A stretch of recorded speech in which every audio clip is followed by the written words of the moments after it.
Ok, gente, boa noite, porque essa live está sendo feita à noite.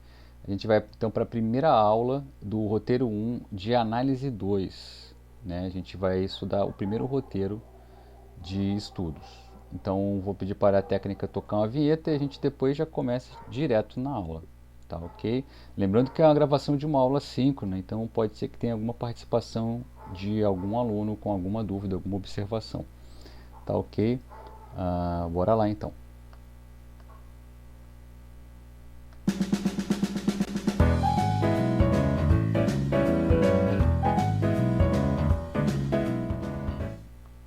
Ok, estamos aqui.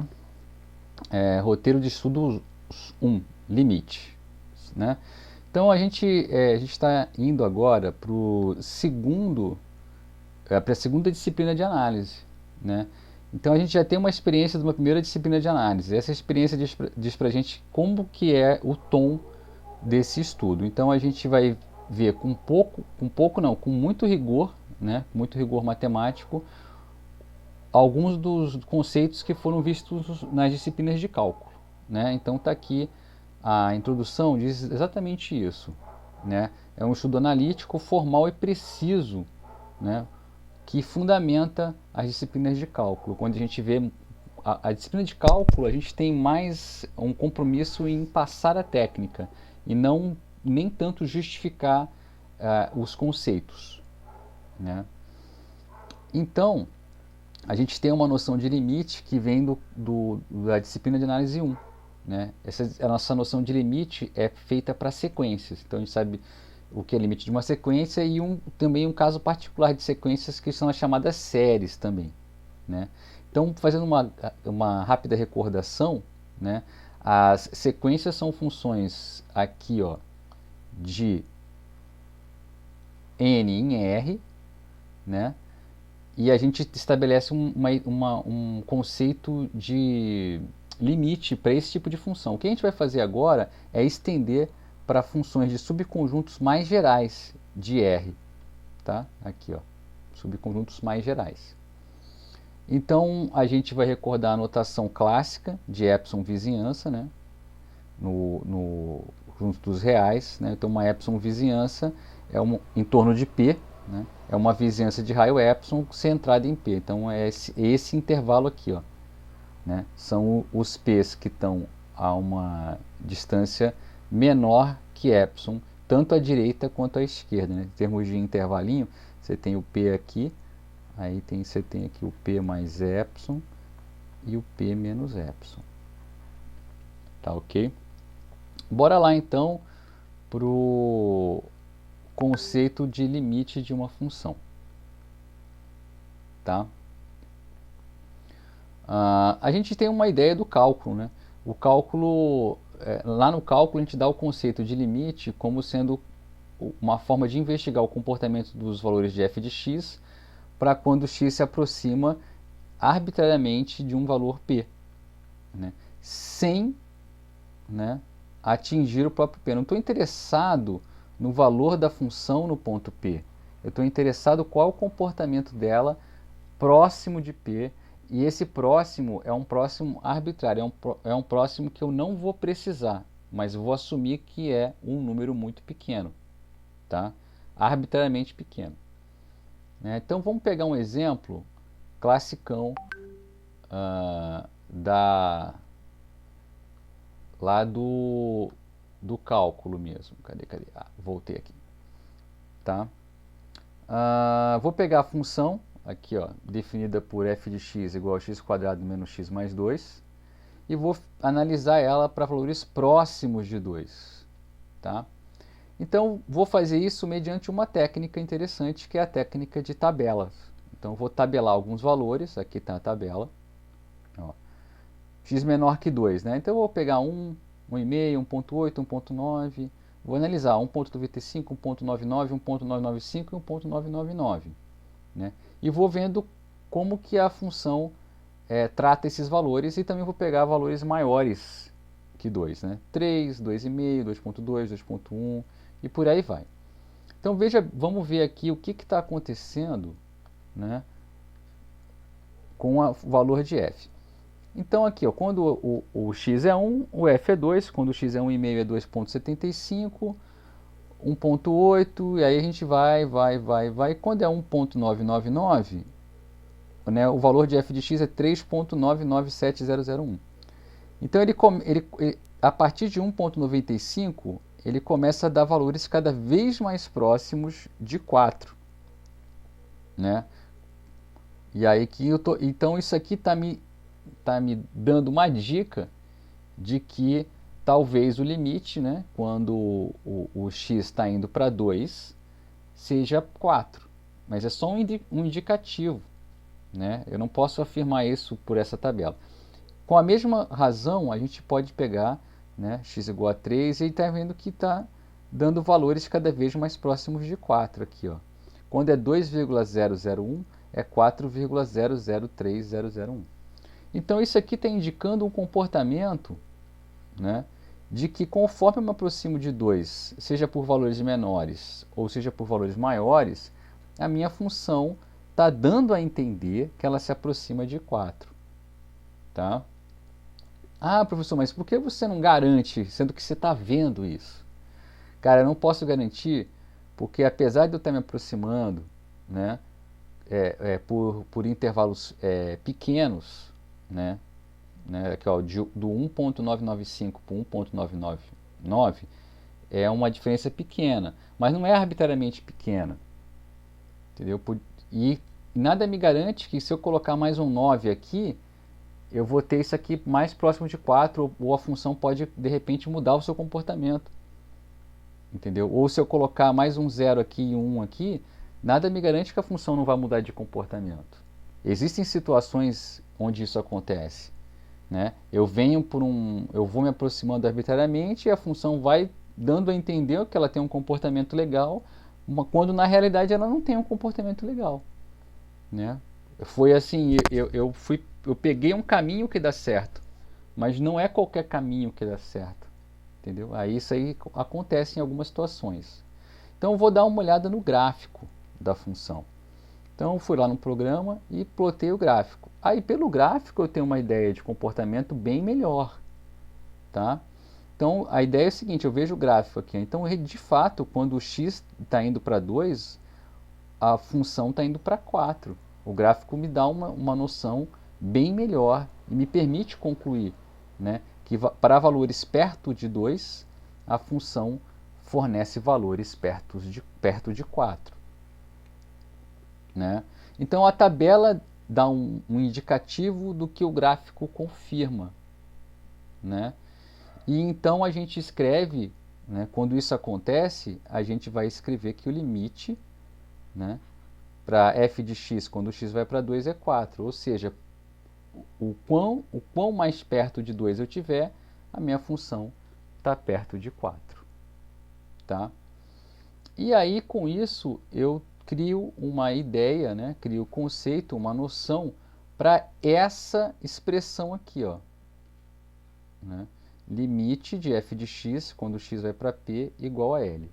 O que isso significa? Né? Significa que se eu tiver suficientemente próximo de P, a minha função está suficientemente próxima de L. Mas esse suficientemente próxima, arbitrariamente próxima, tão próximo quanto se queira, né, são as palavras que a gente usa, precisa ter um tom mais formal. Tá? Precisa ter um tom mais formal, a gente precisa formalizar isso aí. Ok? Bora lá então para essa formalização. Né? Mas antes da formalização, ainda vou dar uma ideia gráfica do que está acontecendo. Né? A gente vai entrar nessa analogia aqui, ó, de um arremesso. Né? Pode ser jogo de futebol, pode ser qualquer jogo que você gostar que envolva um arremesso, né? Que envolva precisão. Então, vamos dizer que a bola é arremessada do eixo X para o eixo Y. Estou aqui nessa situação aqui. E o arremesso obedece à função f. Né? Como assim? Bom, se eu arremessar a bola daqui, ela vai parar aqui. Tá bom? É isso que eu quero dizer como o arremesso obedece à função f. Tá? E aí eu tenho aqui uma ideia gráfica, ok? Né? Então, qual que é a ideia? Eu quero, de certa forma, garantir, né, que arremessos próximos de P vão me jogar arremessos próximos de L. Né? Essa aqui é a ideia. Se o jogador estiver na posição próxima de P, eu vou estar... o meu arremesso vai ser próximo de L. Isso que eu quero garantir. Né? Vamos para a definição informal aqui, ó, que é em termos de arremesso. Então, para essa definição informal, a gente vai fixar um P em R. A gente vai dizer que o X tende a P, e a gente escreve X setinha P, quando os valores de X se tornam suficientemente próximos de P. Tanto para valor maior quanto menor. Ou seja, quando eu consigo estabelecer aqui uma vizinhança arbitrária, né, em torno de P. Né, podendo ser, né, uma vizinhança de raio epsilon, né, ou melhor, aqui a gente costuma usar vizinhança de raio delta. Eu vou deixar o epsilon para o gol. Tá? Ainda é informal, ainda não estou formalizando a ideia né, do processo. Então, se existir um número L, né, se existir um número L de forma que f de x fica próximo de L conforme, né, conforme o x tende a P, né, então se eu consigo amarrar o x perto de P de forma, né, que a função fica próxima de L, então a gente vai dizer que o limite de f de x quando x tende a P é igual a L e vai usar essa notação. Tá? Essa notação é o seguinte: se eu conseguir uma vizinhança onde o arremesso, né, da bola vai estar sempre próxima de L, então esse limite existe e vale L. Então, bora lá. Né? E aí eu vou falar uma coisa. O lance é o seguinte, ainda estou muito na informalidade, porque arbitrariamente próximo, suficientemente próximo, tão próximo quanto se queira, ainda não está com uma precisão matemática do nosso paladar. Né? E essa ideia numérica também, quando você parte para as aplicações, é muito vaga ainda, né? Porque se você estiver falando de produção de ferramenta cirúrgica, você está falando de números muito pequenos, tá? Mas se você está trabalhando com medidas astronômicas, você pode estar falando em termos de anos-luz até, tá? Então a gente tem essa ideia informal de limite da seguinte forma: os valores de f de x se tornam tão próximos de L quanto desejarmos, desde que x seja tomado suficientemente próximo de P, mas diferente do próprio P. Então, assim, eu consigo deixar a f de x próxima de L, né? Eu consigo deixá-la próxima de L, desde que o x fica próximo de P, mas não igual a P. Eu não olho para x igual a P. Então eu estou ajustando uma proximidade com a outra. Né? Vamos trabalhar cada frase dessa definição informal. Né? Os valores de f de x se tornam tão próximos de L quanto desejarmos, ou arbitrariamente próximo. O que quer dizer isso? Né? Isso quer dizer o seguinte: eu posso fixar uma distância de L arbitrária, assim, em termos de letra. Porque eu poderia falar assim, eu quero que fique a uma distância menor que 0,1. Mas de repente 0,1 ainda não é uma precisão que eu quero trabalhar. Mas então por que não põe 0,01? Tá, é bem menor, mas ainda eu poderia, né, ir cada vez menor, eu poderia descer indefinidamente. Então a gente vai chamar esse erro, essa diferença, né, ou melhor, o tamanho do gol em cima de L, a gente costuma chamar de epsilon. Então, o tamanho do gol é um tamanho L menos epsilon mais epsilon. Esse epsilon aqui, ele vai estar fazendo o papel de um valor muito pequeno, né?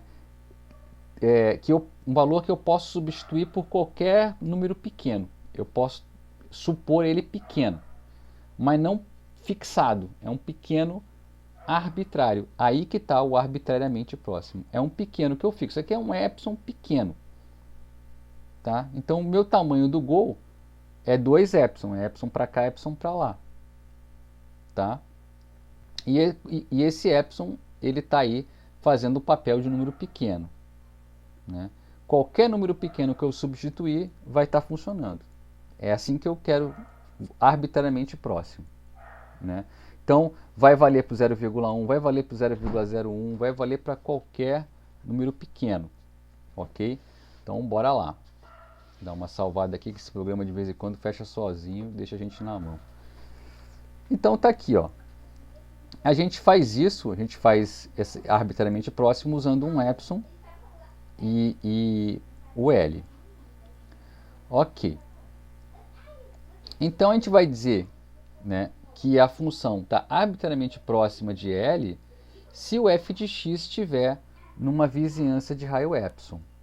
Ok? Ok. Né? E aí, em termos de símbolos, olha aqui que a gente tem aqui, ó. F de x pertence à vizinhança epsilon de L, que é L menos epsilon mais epsilon, ou equivalentemente, módulo de f de x menos L é menor que epsilon. Né? Isso aqui é a distância que a gente usa em R. Ok, bora lá. Vamos descendo. Vamos voltar para a analogia do jogo de futebol ou qualquer jogo de arremesso que você goste. Né? A bola vai ser arremessada do eixo X para o eixo Y. E depois dela ser arremessada, ela vai atingir Y conforme a lei de f de x. Né? E aí o intervalo de precisão que eu quero é esse aqui. Ó, é o L menos epsilon, L mais epsilon. Né? Então, a bola vai atingir o gol se o f de x estiver dentro desse intervalo, que é a mesma coisa que isso aqui. Então, eu tenho essas situações. Tá? Eu vou dar um pause rapidinho, né, que eu preciso ir aqui fechar um negócio e já volto. Tá? Vou dar até um pause aqui rapidinho. Ok, de volta. Estamos de volta. Deixa eu até aproveitar para dar uma acertadinha aqui, bora lá. Então, tá aqui, acertamos o gol. Né? Agora eu quero garantir que o meu jogadorzinho vai fazer o gol. Então, eu quero ver se eu consigo determinar uma vizinhança em torno de P, onde é certeza que qualquer arremesso que ele fizer vai cair dentro do gol, sem problemas. Vamos lá. Né? Agora é o seguinte, ó,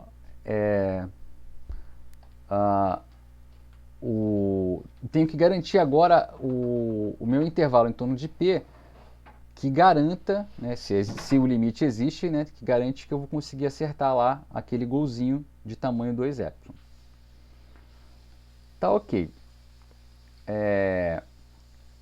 E aí é o seguinte, né, o x tem que estar suficientemente próximo de P, né, porém, sem nunca tá exatamente no P, exatamente no P não me interessa, em algumas situações até nem tem exatamente igual P, né?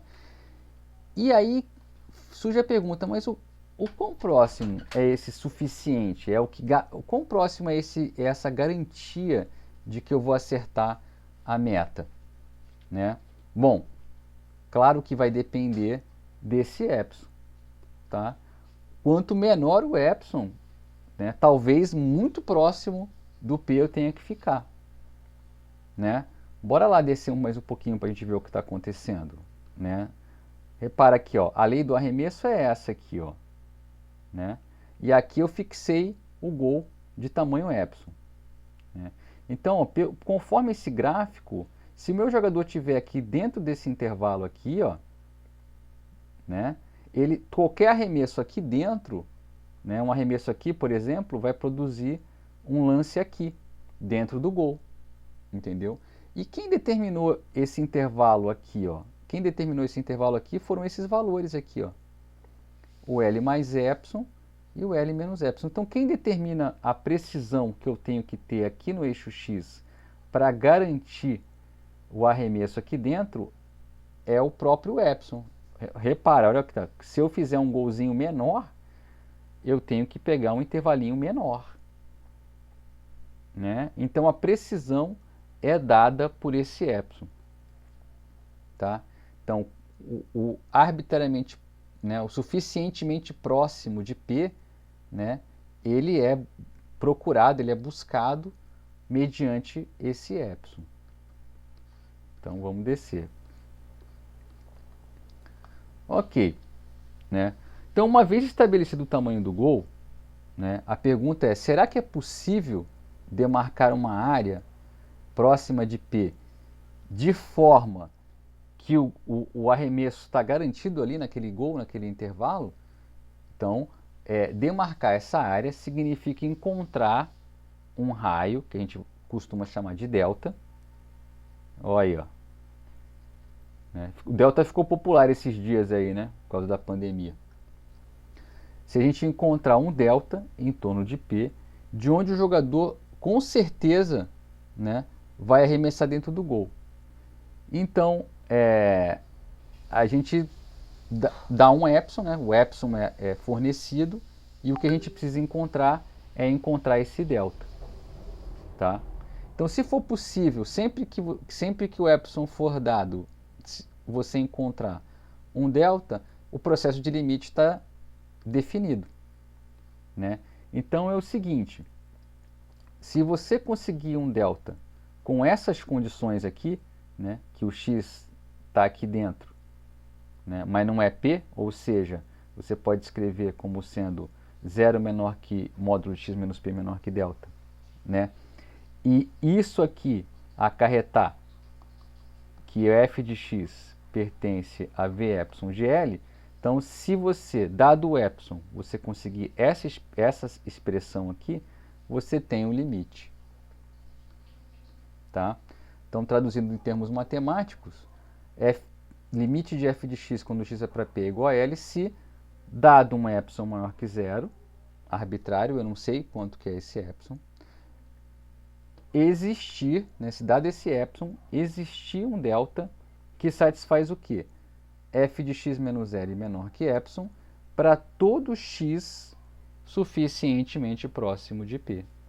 Essa suficiência é dado pelo delta, né? Aqui, ó. Está aqui uma ideia visual do que está acontecendo. Então, foi determinado esse epsilon, e a partir desse epsilon foi encontrado o delta, de forma que todo arremesso aqui dentro é jogado aqui dentro. Todo arremesso dentro da vizinhança delta é jogado na vizinhança epsilon. Então isso quer dizer que conforme eu vou me aproximando de P, a minha função vai se aproximando de L. Esse é o conceito formal de limite, tá? Esse é o conceito formal, né? Então vamos estabelecer essa nomenclatura formal, tá? Então vou pegar o ingrediente para a definição formal, seja f de x em r uma função, né? E o p um ponto de acumulação de x. O que quer dizer isso, ponto de acumulação, né? Lembrando aqui de análise 1, um ponto de acumulação é um ponto onde eu posso me aproximar arbitrariamente de P. Tá? Ele é ponto de acumulação de x se eu consigo pontos cada vez mais próximos de P, né? Tipo assim, se eu pegar uma distância meio de P, né? Se eu pegar P menos meio, P mais meio, eu sei que tem um ponto de x aqui dentro. Ah, mas se eu pegar 0,0001, eu sei que tem um ponto de x ali dentro. Então, pegar ele como ponto de acumulação é dizer que eu posso me aproximar dele de forma arbitrária, tá? Ok. Vamos lá então. Então, o ingrediente é uma função, um ponto de acumulação do domínio dela, Então a gente vai dizer que um número real é o limite de f de x quando x tende a p, que a gente escreve dessa forma, se para cada epsilon maior que zero, arbitrário, existir um delta que satisfaz esta sentença, f de x menos zero menor que epsilon, para todo x em x, tal que zero menor que módulo x menos p menor que delta. Também tem uma mais, que faz uso de mais símbolos, né? Uma mais simbólica. Né? Para todo epsilon maior que zero, né? f de x, quando x tende a p igual a L, se para todo epsilon maior que zero existir um delta, tal que x em x e ele distando menos de delta, mas não sendo p de p, então o f de x está aqui dentro. Né? Também posso dar uma definição usando a linguagem de vizinhanças. Né? Tipo, para todo epsilon maior que zero, existe um delta aqui. X está em v delta p, né? Na verdade, v delta p menos o p, né? Implica f de x pertence a v epsilon de L. Então, quando eu escrevo isso aqui, limite de f de x, quando x tende a p é L, eu estou dizendo que é verdade essa situação e qualquer uma das equivalências acima. Tá? Vamos ver algumas observações. Então, gente, normalmente essa definição, quando a gente dá essa definição, né, cara, parece muito difícil de engolir, né? E ela nem vamos dizer assim, nem é fácil de engolir, por causa que ela tem que ter muita precisão. Ela tem que dizer exatamente o que a gente quer por limite. Tá? É a precisão que pede que ela seja dessa forma. E a gente vai estabelecer algumas técnicas que vão tornar esse processo um pouco mais fácil, como a gente já viu em cálculo. Né? Vamos ver algumas observações desse processo. Bom, na definição de limite, é essencial que o P seja de acumulação. Quer dizer, eu tenho que poder me aproximar do P. Tá? B. É irrelevante se o P está no domínio ou não, uma vez que a gente não liga para ele. Tá? Uma vez que a gente não quer saber o que acontece com a função exatamente em P. Então é irrelevante se ele está ou não no domínio. Né? A restrição, né, 0 menor que x menos p, ela está lá exatamente para ignorar o fato de x igual a p. Então isso aqui está dizendo para a gente que o x não é p. Tá? Exemplo 2. Bora lá aqui no exemplo 2. Ó. Vamos provar pela definição, que é tudo que eu tenho até o momento, né, epsilon e delta, que o limite de 5x menos 3, quando x tende a 1, é 2. Tá? Então, como que a gente faz para demonstrar esse limite? A gente tem que assumir que foi dado um epsilon e encontrar um delta de forma que 0 menor que x menos 1 menor que delta vai acarretar que f de x menos 2 seja menor que epsilon. Então eu tenho que achar esse cara aqui. Né? E normalmente, né, a gente acerta essa conta fazendo o contrário. Né? A gente começa pelo que a gente quer e tenta encontrar o que a gente precisa para chegar onde a gente quer. Tá? Deixa eu só ver o que está ali embaixo. Tá, beleza. Então, vou fazer esse processo. Então, o que eu quero? Né? Eu quero que f de x menos 2 seja menor que um epsilon que me foi dado. Né? A ideia, então isso aqui, nesse caso, é o quê? Né? É 5x menos 3, que é o f de x, menos o 2, né? Eu quero que ele seja menor que epsilon. Tá? E aí, o que eu tenho aqui? Né? Eu tenho aqui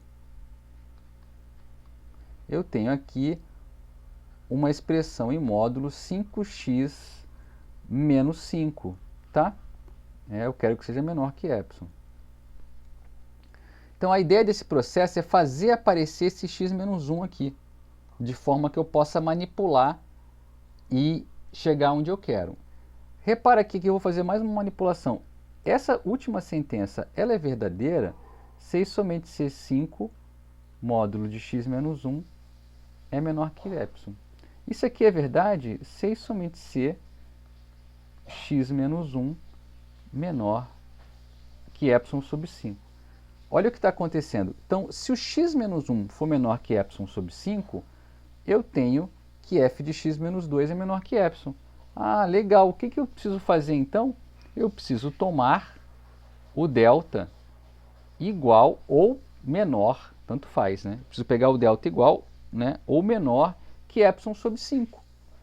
Então, se eu tomar o delta sendo epsilon sobre 5, eu tenho que f de x menos 2 vai ser igual a 5x menos 5, que é igual a 5x menos 1, tá? Que por sua vez é menor, né, que 5 delta, né, que por sua vez é menor que 5, vou colocar aqui, ó, que é menor que... Ô, professor, Oi? aquela parte ali, o primeiro, esse que tá em módulo x menos quanto ali? É 2, aqui, ó. Não, não, em cima, na linha vermelha ali já. Ah, 5x menos 5. Eu já pulei para cá, ó. Bom, vou fazer mais devagarzinho para não assustar. Bora lá. Então, ó, isso aqui a gente viu que é a mesma coisa que 5x menos 3 menos 2, que é igual a 5x menos 5 em módulo, tá? Que é igual a 5 que multiplica x menos 1. Isso aqui é menor, como o x menos 1 é menor que delta e o delta é igual a epsilon sobre 5, então isso aqui é menor que 5 vezes epsilon sobre 5, que é igual a epsilon. Pegou agora? Foi mais claro agora? Não, não, entendi. É porque, na verdade, eu me confundi com o seu 1, tava aparecendo um A pra mim. Aí deu um bug ali, mas Ah, entendi. tá. Tá ok. Desculpa pela fonte. Não, Desculpa. não, que isso. Beleza. Nada. Repara então que o processo ele parte do que eu quero, né, para eu encontrar esse delta.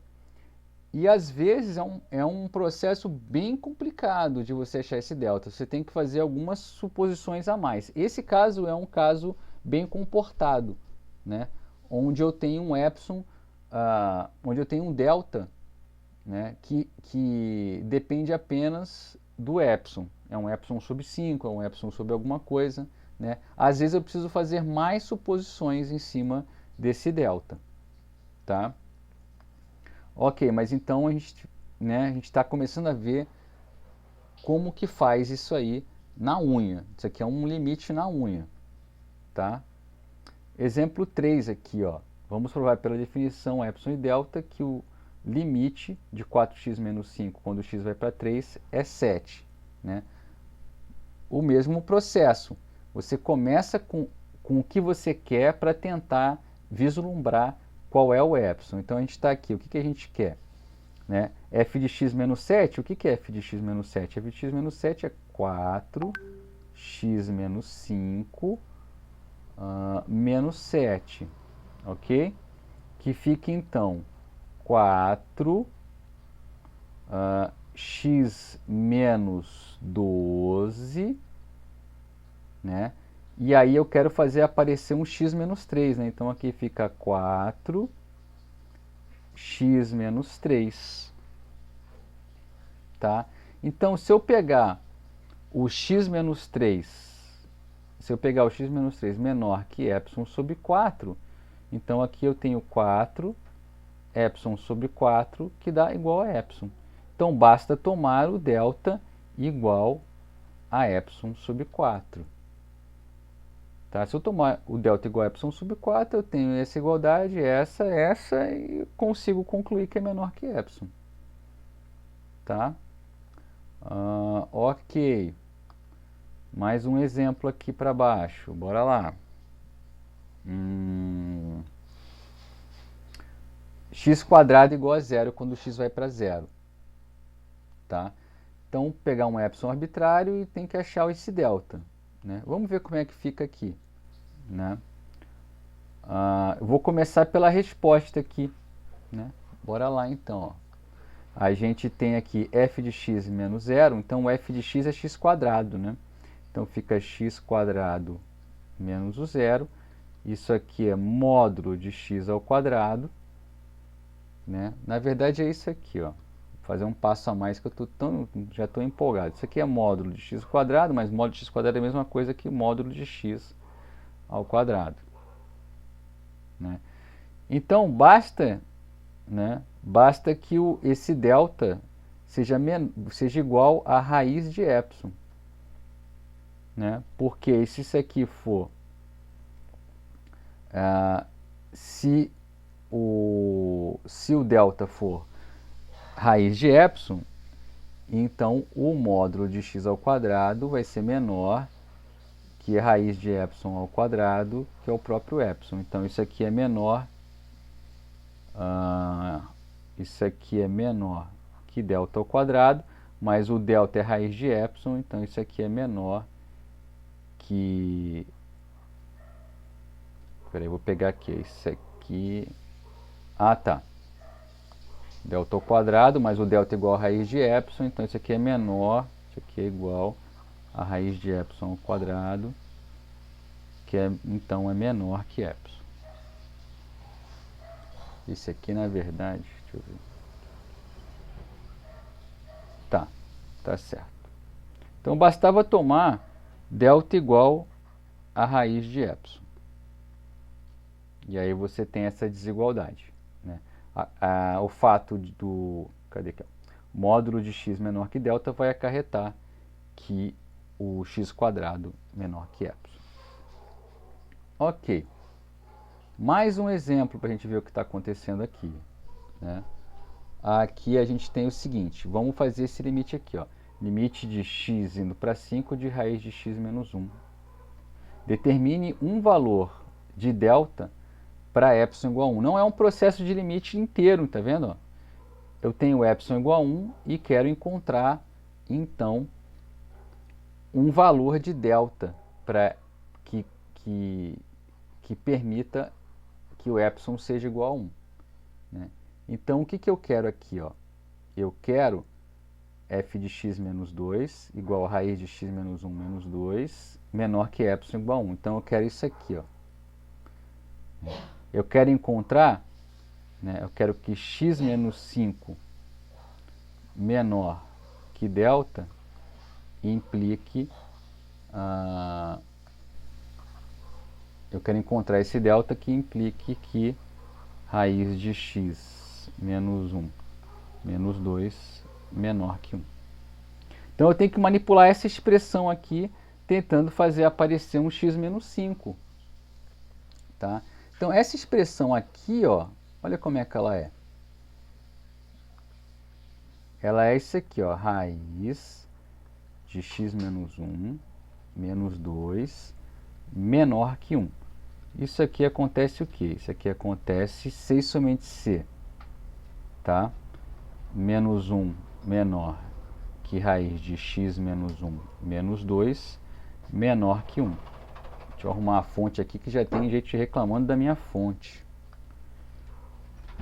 Menos 2.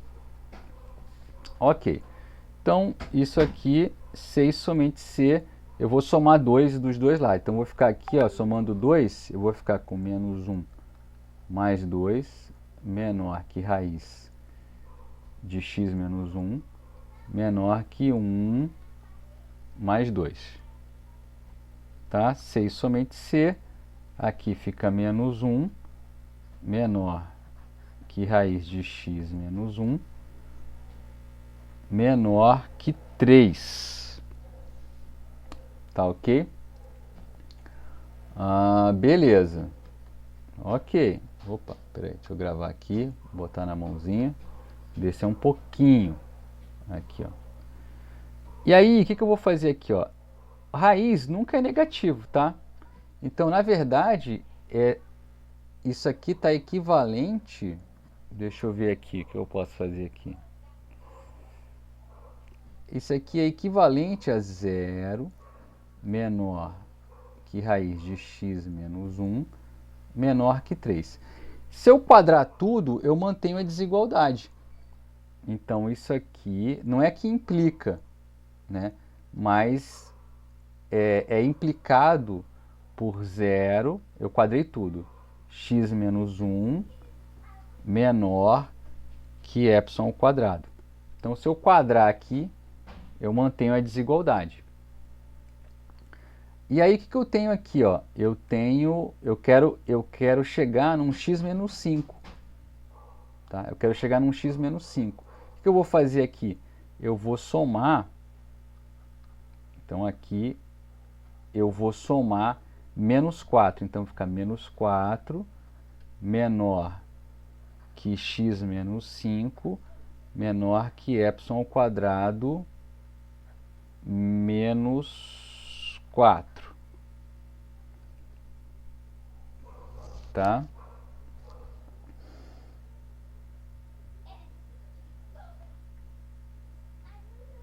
Então, deixa eu pegar aqui. Como é que eu vou sair dessa aqui? Espera aí. Então, se o x menos 5 for em módulo menor que epsilon ao quadrado menos 4, eu vou ter essa implicação aqui, ó. Professor, Diga. o Matheus comentou ali, não sei se você está vendo no chat. Eu não, boa. Eu não pergunto o chat.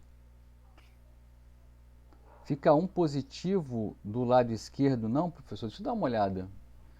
Eu acho que eu cometi um erro de conta mesmo, né?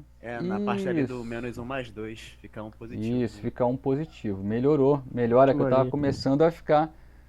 Boa, Matheus. Boa, Matheus. Me salvou. Pera aí. Então, deixa eu anotar aqui, ó. Vamos dar um 0,1 pro Matheus aqui, ó. Tá prestando atenção. Não deixa eu esquecer não, hein, ó. É Matheus. Qual que é o Matheus? Matheus. Espera aí. Eu tenho que ver lá direitinho. Espera aí. Matheus com TH. Matheus Teixeira. Matheus Teixeira. Vou dar um 0,1 pro bichão, que o bichão tá. Ok, aí ficou um positivo mesmo, né? Aqui. E aí eu quadrei. Quadrando eu fico com 1 menor que x menos 1 menor. E aí eu enviei um epsilon também, né? Nem tem epsilon, é 3, aqui fica 9. Né? Caraca, eu enfiei um epsilon do nada, né? Eu estava totalmente distraído. Então ficou 1 menor que x menos 1 menor que 9. Beleza. C somente C, né? Aí agora eu vou subtrair tudo por 4. C somente C menos 3 menor que x menos 5 menor que 5. Porque eu subtraí 4 dessas duas desigualdades aqui. Tá? Então o que eu tenho aqui? Ó? Eu preciso que o x menos 5 fique preso entre menos 3 e 5. Tá? Se ele tiver preso entre menos 3 e 3, vocês concordam que ele vai estar preso entre menos 3 e 5? Deixa eu só escrever isso aqui. Ó. Então, menos 3 menor que x menos 5 menor que 3. Então, aqui está minha setinha aqui. Ó. Tá? Já vou admitir alguém que está fora aí. Aqui, ó. Vocês concordam comigo que se o x menos 5 estiver preso entre o menos 3 e o 3, ele vai estar preso entre o menos 3 e o 5? Sim, professor. Sim, né? Agora, por que eu fiz isso? Por que eu larguei o 5 de mão? Eu larguei o 5 de mão porque essa expressão aqui eu consigo escrever como sendo módulo de x menos 5 menor que 3. Então, se se o x menos 5 for menor que 3, eu garanto, aí eu vou aqui, ó, aí eu vou nessa direção aqui, ó, eu garanto, eu garanto que o raiz de x menos 1 menos 2 em módulo é menor que 1. Então, basta tomar, né, basta tomar o delta aqui sendo 3. Né? Se eu tomar o delta igual a 3, eu parto dessa desigualdade, x menos 5 menor que 3, e chego nessa desigualdade, f de x menos 2 menor que 1. Tá ok? Então deu um pouco mais de trabalho essa situação aqui envolvendo raiz. Ô, professor, Diga. eu dei uma travada nessa parte aí. Porque tava um 5, depois virou um 3, eu não entendi. Sim, vamos lá. Então, ó, vou voltar aqui. Essa travada é clássica e sempre dá. Vou botar um laranjinho aqui. Olha lá, então eu comecei aqui. Isso aqui, 6 somente C, 6 somente C, né? 6 somente C, ó. 6 somente C, 6 somente C. Aqui, 6 somente C, 6 somente C. Aí eu parei aqui. Eu preciso trabalhar com o módulo. Mas o módulo, ele me pede que essas extremidades sejam iguais, entendeu? Então eu tenho que pegar um intervalo simétrico dentro desse intervalo. Né? Para conseguir essa desigualdade, tá vendo aqui, ó? Basta que o x menos 5 esteja preso entre menos 3 e 5. Mas eu não posso escrever em termos de módulo. Então eu não vou usar esse intervalo todo. Eu não vou usar o intervalo de menos 3 até 5. Eu vou usar só um pedaço dele, de menos 3 até 3. Então, se o x menos 5 tiver de menos 3 até 3, é garantido que ele está de menos 3 até 5. E ele estando de menos 3 até 5, eu consigo isso que eu quero. Então, o que eu faço? Eu pego um intervalo aqui que está assimétrico, tá bom? E dou uma simetrizada nele, porque eu preciso de um delta que cumpra a minha condição.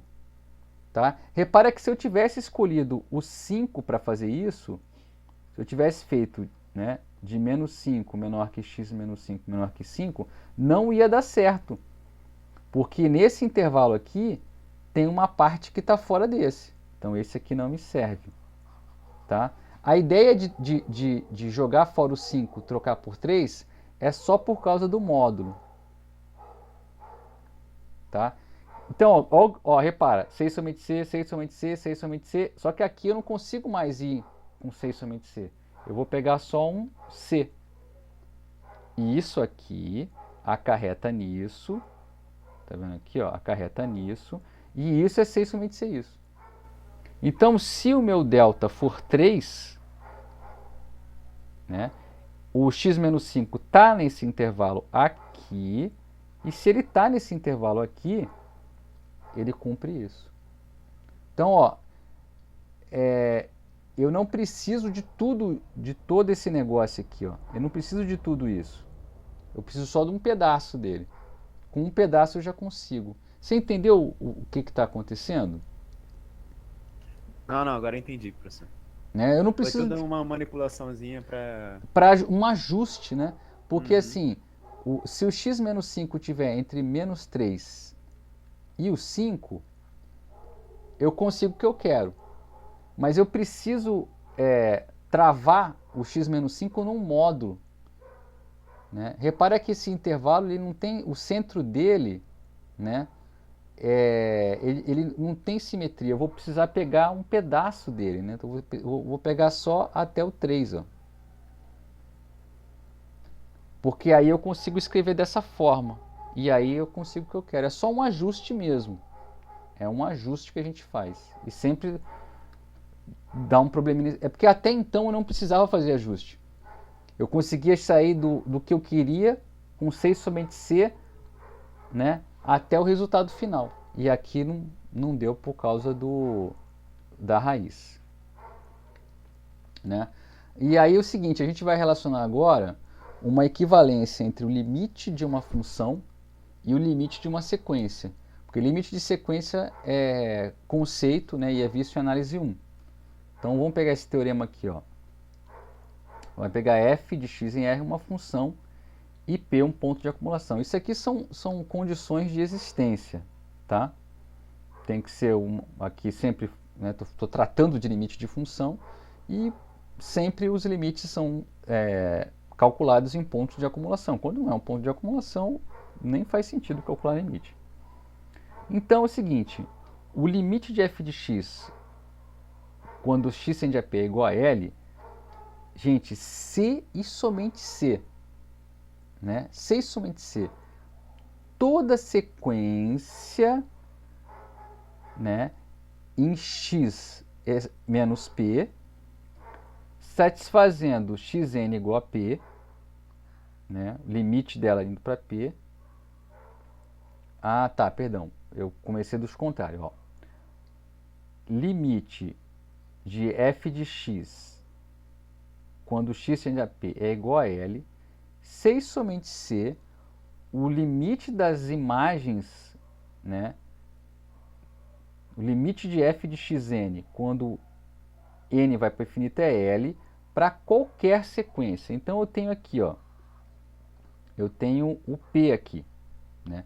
E aí eu sei que o limite de f de x é igual a L, o limite de f de x quando x tende a P é igual a L. Então sempre que eu tiver uma sequência indo para P, a imagem dela vai para L. Tá? Então se esse limite existe, então toda sequência indo para P, né, é levada por F numa sequência indo para L. Então essa é a ida do teorema. Tá? A volta é o seguinte, né? Se para qualquer sequência que vai para P, a imagem dela vai para L, então é verdade que o limite da função f de x, quando x vai para P, é L. Então, aqui chama caracterização de limite de função por sequências. E é uma caracterização muito forte e muito útil em algumas aplicações. Ou seja,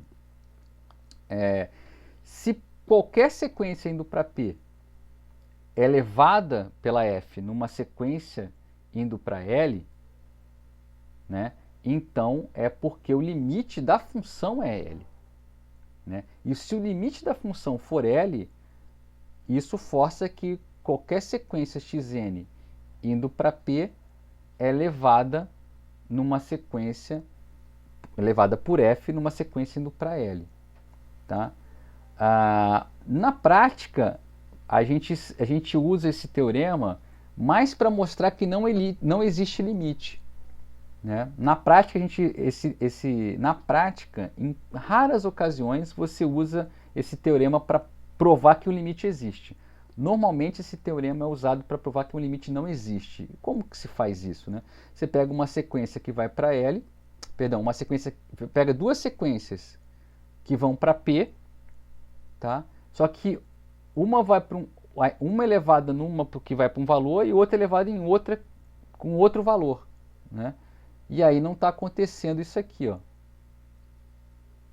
Tá? Normalmente ele é usado para mostrar que um limite não existe, né? Na prática. Mas vamos provar esse teorema. Então a ida, eu vou supor, né, que eu tenho esse limite, tá? Que isso é verdade, que dado o epsilon existe um delta, e vou mostrar, né, que qualquer sequência que eu pegue indo para P, tá? A F leva ela numa sequência indo para L. Então, bora lá fazer essa demonstração. Ok, vamos pegar uma sequência qualquer em X, né, onde nenhum termo é igual a P, tá bom? Isso aqui é importante, está na hipótese. E ela converge para P, essa sequência, beleza. Né? A gente quer provar, então, que o limite da imagem dela vai para L. Vamos pegar um epsilon maior que zero. Está aqui, ó, pega um epsilon maior que zero. Como o limite de f de x é igual a L, isso significa que existe um delta maior que zero, tal que f de x menos L menor que epsilon, quando o x está suficientemente próximo de P. Então, existe esse delta, eu não preciso calcular, ele já existe porque eu já assumi que isso aqui é verdade.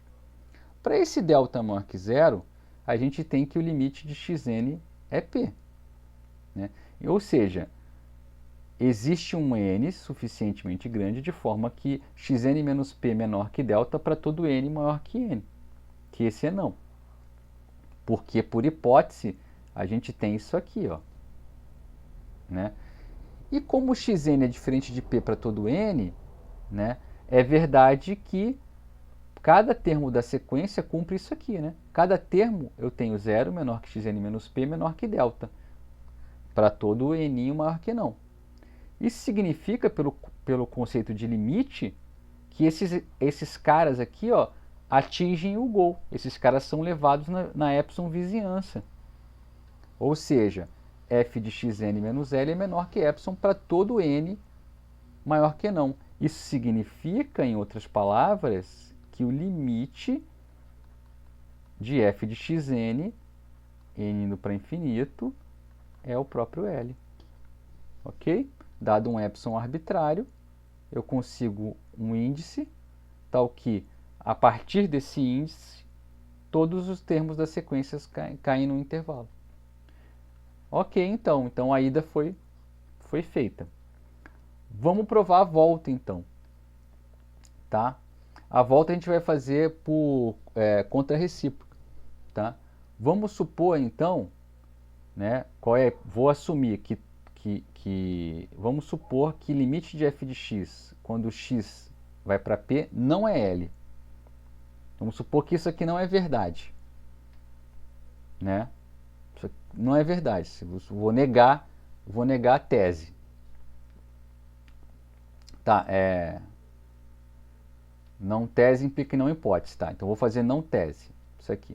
Bom, isso significa que vai ter um epsilon, né?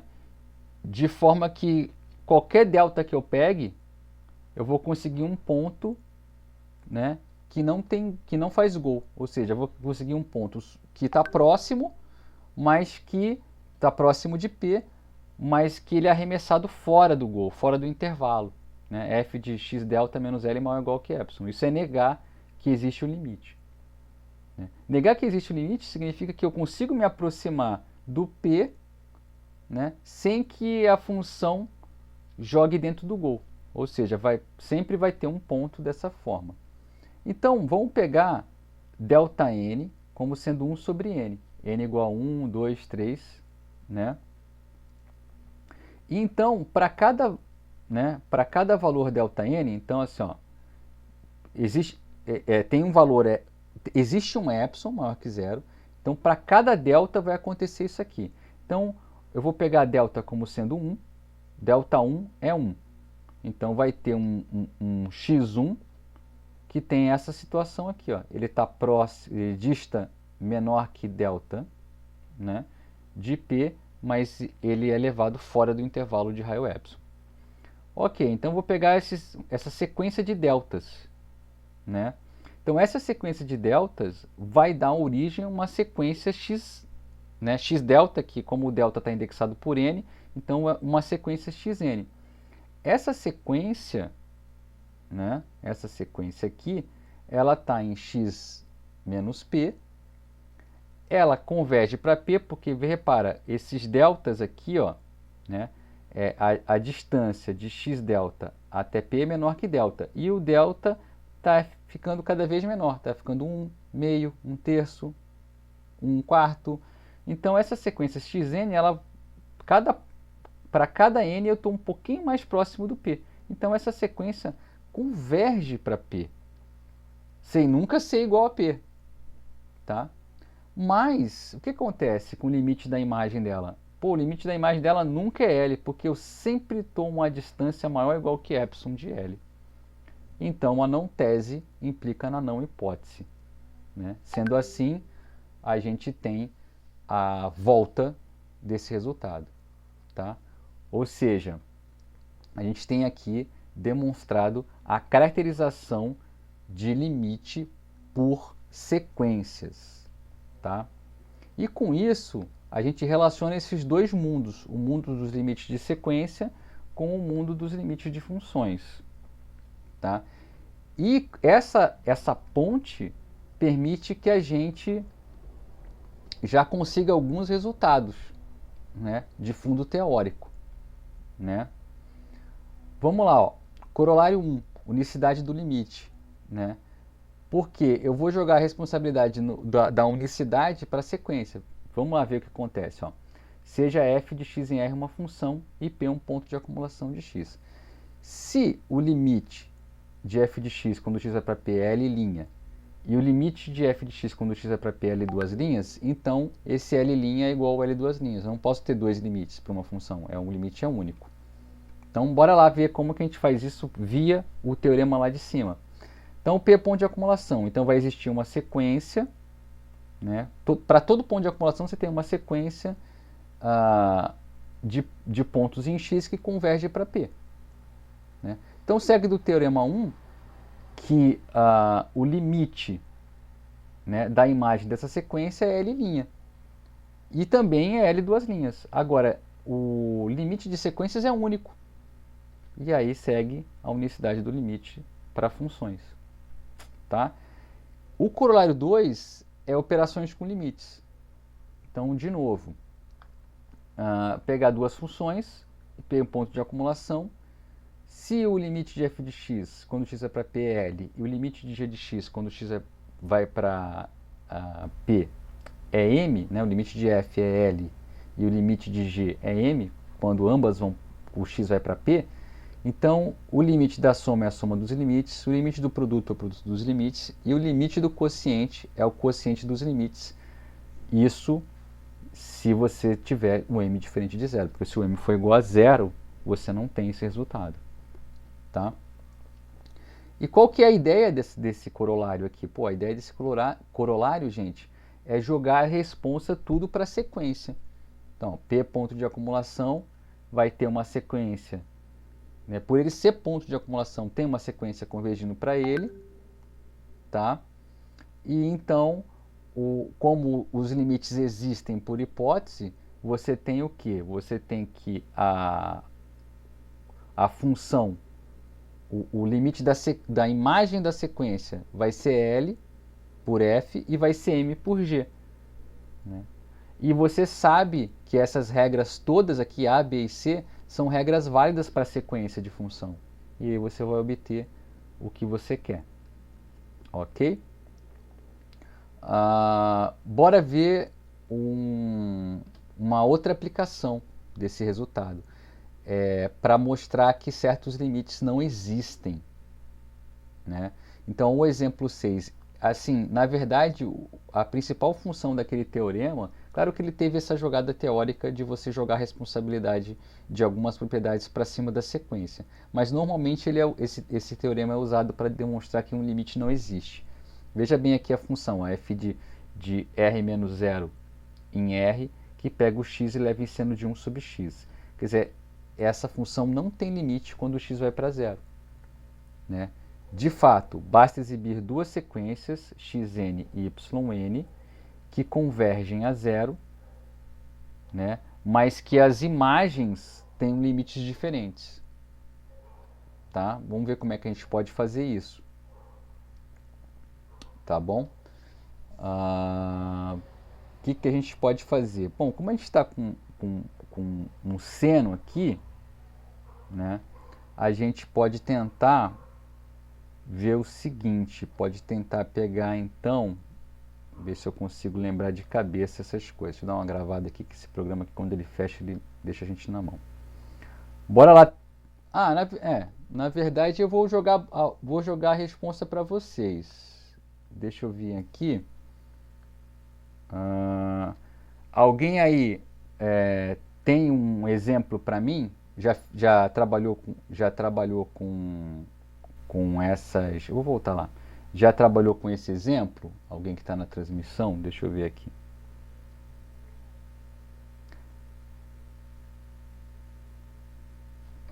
Bom, ninguém se manifestou ainda. E eu não estou com muito tempo não. Né? Então eu vou tentar já fazer esse aí mesmo. Deixa eu voltar aqui. Deixa eu ver como é que tá aqui. Tá, vou tentar fazer direto. Vamos ver se eu consigo. Tá, vou pegar o seguinte, ó. Eu vou pegar para primeiro exemplo, eu quero, por exemplo, que seja uma sequência que me dê mais ou menos números pares. Vamos ver se eu consigo aqui pares. Então, vamos ver se eu consigo aqui uma sequência 1 sobre πn. Né? Vou pegar xn, digamos, 1 sobre πn. Então, quando n vai para infinito, essa sequência vai para zero. Então, tá ok. Né? Então, xn ela converge para zero e o f de xn vai ser o seno, né, de... tá, acho que é melhor eu pegar 2πn aqui, ó. Vou pegar 2πn que fica mais fácil de eu fazer a conta. Continua indo para zero, 1 sobre 2πn, continua indo para zero, e f de xn fica 1 sobre, então fica seno de 2πn. Seno de 2πn vai dar sempre zero. Não importa quem é esse n aqui, tá? Porque seno de 2πn é sempre zero. Então, essa sequência aqui, f de xn, converge a zero. Agora eu quero uma função, uma sequência, cuja imagem não convirja para zero. Então, eu vou pegar o seguinte, eu vou pegar 2 sobre πn.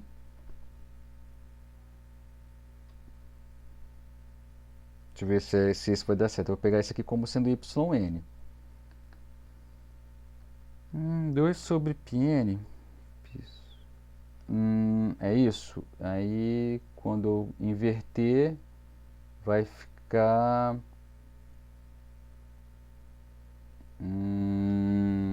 deixa eu ver, pensar um pouquinho aqui se é isso mesmo. Que aí eu vou ficar π sobre 2 vezes n. Π sobre 2 vezes n. Acho melhor fazer um... Não, acho que dá certo, vamos ver. Bom, em todo caso, esse yn também vai a zero. Né? E vamos calcular o f de yn. F de yn vai ficar invertido, né? Então vai ficar seno de π sobre 2 vezes n. Então eu tenho aqui π sobre 2 vezes n.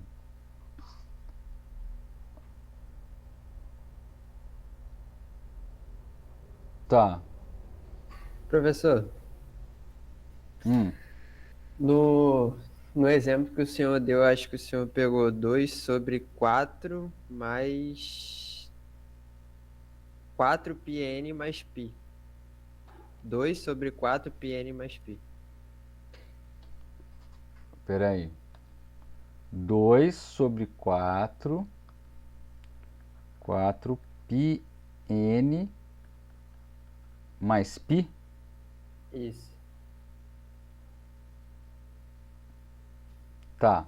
Então vem cá, espera só um pouquinho. Então vamos deixar esse aqui. Esse eu vou te falar qual é o problema desse aqui.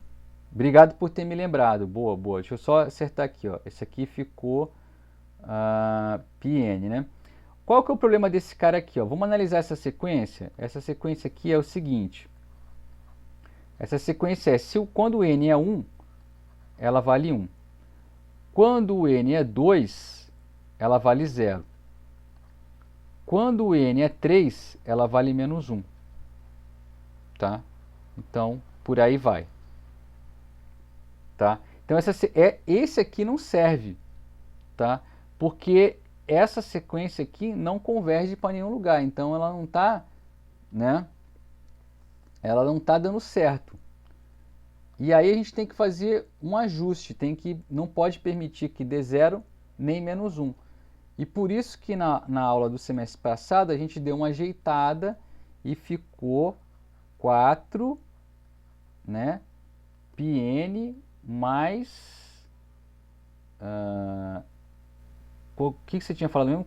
2 sobre 4 πn Mais π. mais π. Tá? E aí como é que conserta isso? Como é que vai ficar então? Então, consertei. Então, continua indo para zero, tá? Porque quando o n cresce, isso aqui vai para infinito, e aí o f de yn fica sendo... Então, vamos ajeitar aqui. Então, ficou...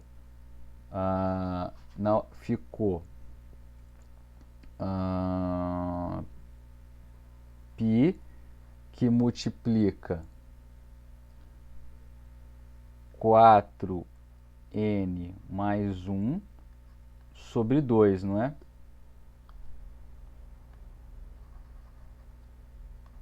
É isso. E aí fica o que aqui, né? Aqui fica seno de π que multiplica n sobre 2, n mais 1 sobre 2, né? N mais 1. Perdão.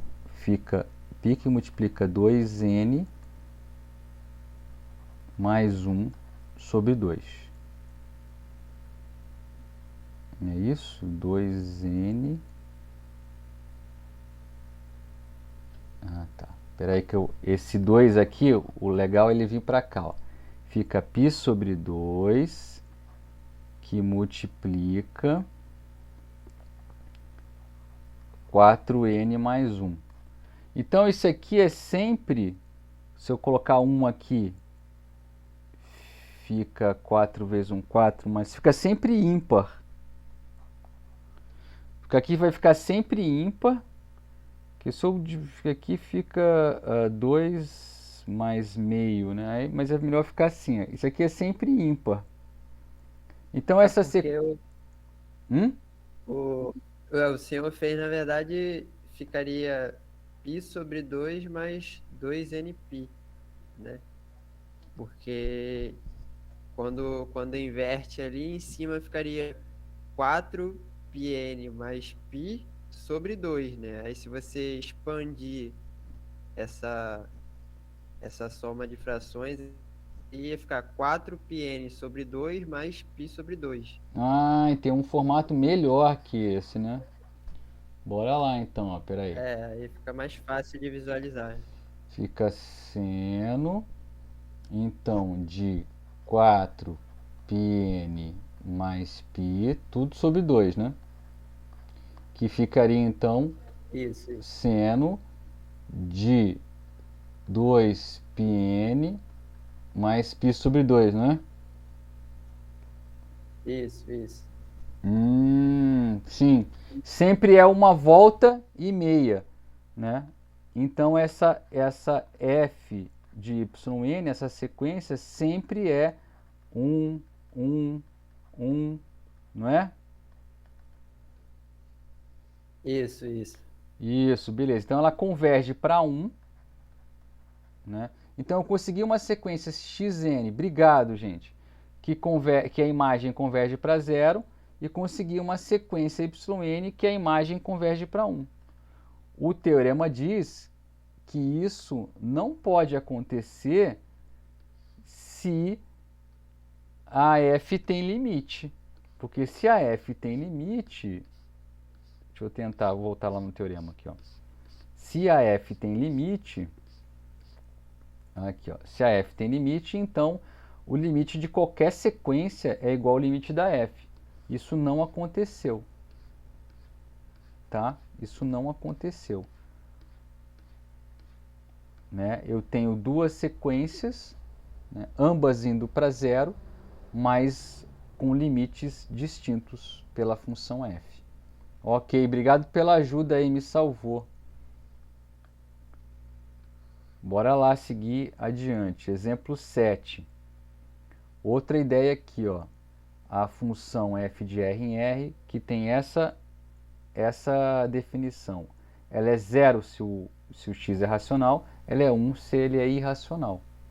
Né? Então, essa função não tem limite em nenhum ponto da reta. Né? De fato, né?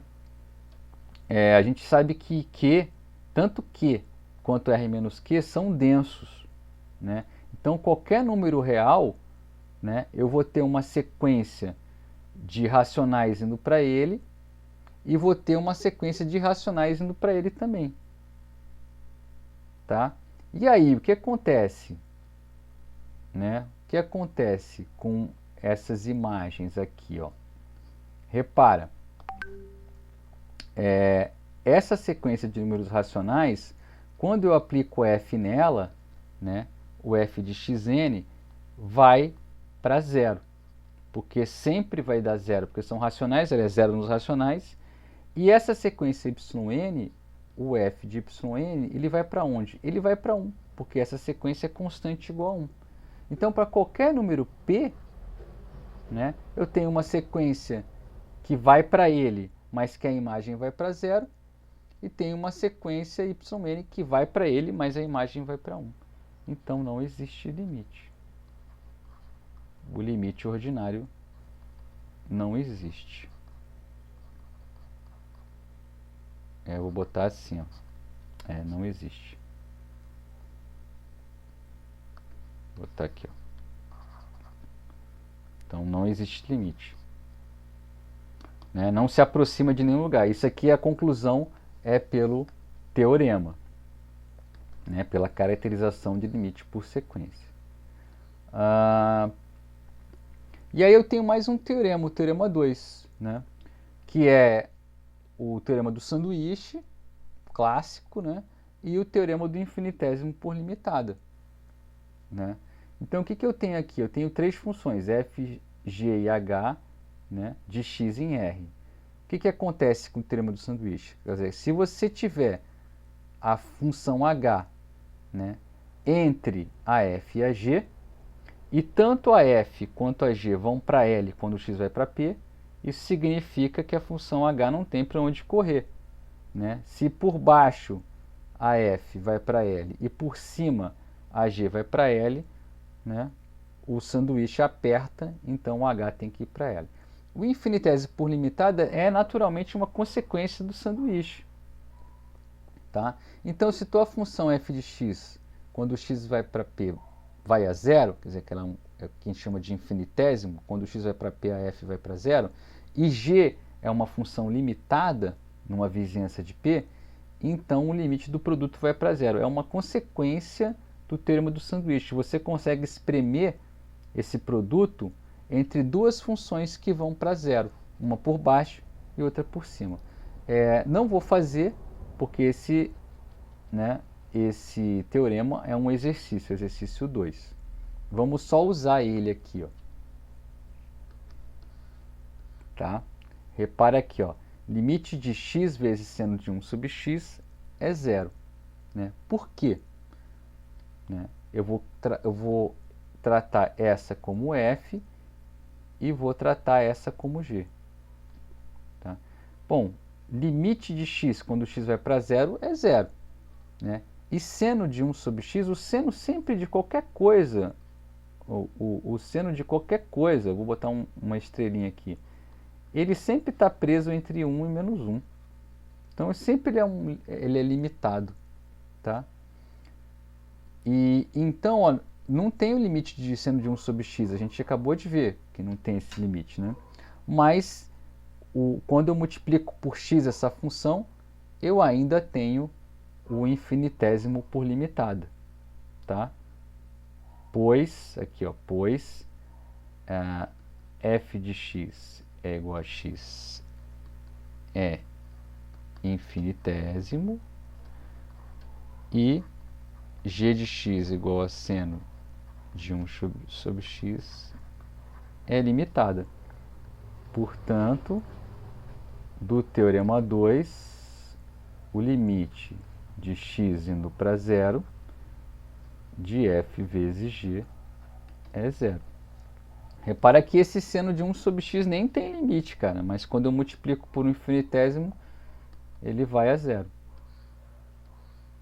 Tá? E aí a gente vem trabalhando com limites, né, dos dois lados. Eu posso me aproximar por valores menores e por valores menores.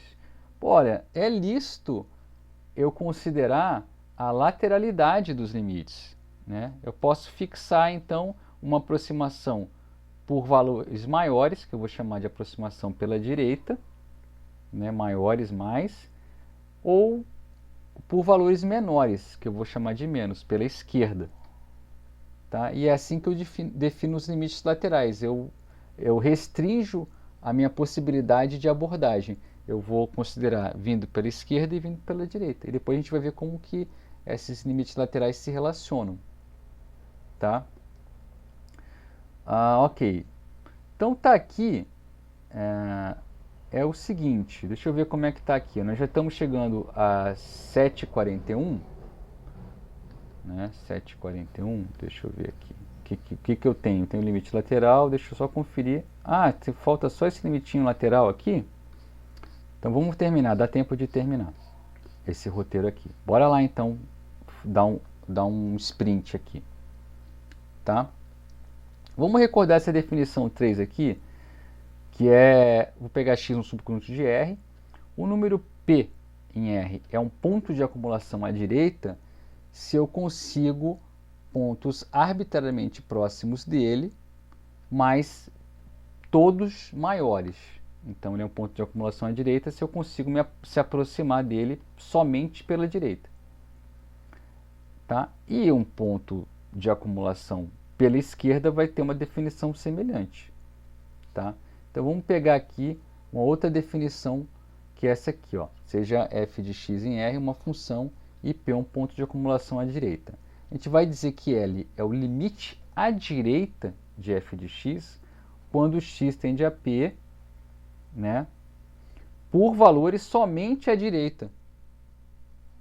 Tá? Eu ignoro o que acontece à esquerda. Então, eu vou fazer a mesma definição de limite, mas vou considerar apenas pontos que estão à direita. Tá? Pontos que estão à direita. Então, o limite à direita, ele é o limite normal, tradicional, com a restrição de eu só poder me aproximar por valores maiores do que P. Né? Então, ó, repara que eu estou com uma definição de limite lateral, é uma definição um pouco mais fraca, porque eu estou ignorando o que está à esquerda. De repente, a parte à esquerda é uma parte que me dá problema, que eu não tenho limite. Né? Mas a parte à direita é uma parte bem comportada. Então, essa definição de limite à direita é uma definição mais abrangente que a definição sem ser lateral. Né?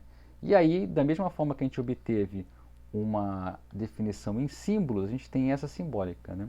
O limite à direita existe se para todo epsilon maior que zero você encontra um delta, de forma que se o x estiver suficientemente próximo de P à direita de P, então o f de x menos L, o f de x está próximo de L normalmente. Né? Eu não peço lateralidade aqui na imagem. Né? Então, se eu estiver suficientemente próximo, né, para todo epsilon maior que zero, existir um delta, de forma que todo x à direita de P cumpre a proximidade com respeito a L, então a gente diz que o limite à direita existe. Tá? A gente já sabe, até de cálculo e até de olhar aqui, que pode acontecer de você ter o limite lateral, mas não ter o limite ordinário. Tá? E de forma análoga, a gente define ponto de acumulação à esquerda e limite lateral à esquerda. A gente restringe para o outro lado. Tá? E aqui já cantei a bola da relação entre limites laterais e limite ordinário. Ok? Aqui a proposição é uma proposição clássica. Né? Pega uma função f de x em R e P um ponto de acumulação. Tá? Então, o limite de f de x, quando x tende a P é igual a L, se e somente se, tá? Os limites laterais existem e são iguais. Então, se os limites laterais existem e são iguais, né, você tem que o limite ordinário é L. É o mesmo valor que os limites laterais estão te dando. Tá? Então, e aí o que você tem? Né? A demonstração é meio que tranquila. Se você tem que ele é um ponto de acumulação ordinário, então ele é tanto à esquerda quanto à direita. Isso significa que a direita e a esquerda vão para o mesmo lugar. Né? Você pode usar também o teorema 1 para provar isso. Né? Isso é interessante. Você, dado uma sequência, né, de valores indo para P, né, você pode quebrar essa sequência em menores e maiores e observar então que ambas têm que ir para L também. E a volta é a mesma coisa. Tá? Basta a gente se aproximar do ponto P tanto por sequência direita quanto sequência esquerda. Então essa é a relação que não é nenhuma relação que a gente já não conhecia, tá? De limites laterais. E também está aqui uma coisa que a gente acaba usando, né? A gente usa tanto para demonstrar que um limite existe, como para demonstrar que ele não existe. Você calcula os laterais, né? Se os laterais der igual, então o limite existe. Se os laterais derem diferentes, então o limite não existe. Né? Ok, vamos para o exemplo final. Vamos pegar a função f de r menos 0 em r, né? Que pega o x e leva no x sobre o módulo de x. Tá? Ok. Como que é essa função, né? Essa função ela tem um gráfico clássico, né? O gráfico ele é 1 se o x for positivo, né? E é menos 1 se o x for negativo. Então você tem aqui y, x, então vou botar um laranjinha, o gráfico dela não está definido no zero, é esse aqui. Tá? O que ocorre aqui? Aqui ocorre o seguinte, se você pegar o limite pela direita do ponto zero, você vai ter que o limite dá 1.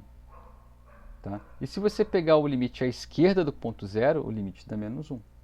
Então os limites laterais não existem, sendo assim, os limites laterais existem, mas são diferentes, né? Então a conclusão do teorema é que a gente não tem o limite ordinário. Então repara que pode acontecer os dois laterais, eu posso ter limite lateral de um jeito, limite lateral do outro, mas o ordinário não existe. Né? E se existisse o ordinário, os laterais tinham que ser iguais. Ok? Então esse é o final do nosso roteiro. Eu vou aproveitar aqui e dar uma explicada, né, no que acontece, que eu acho que está claro para vocês. Bom, vocês foram divididos em grupos, né, 6 grupos, tá? E a cada grupo foi relacionado um conjunto de exercícios, tá?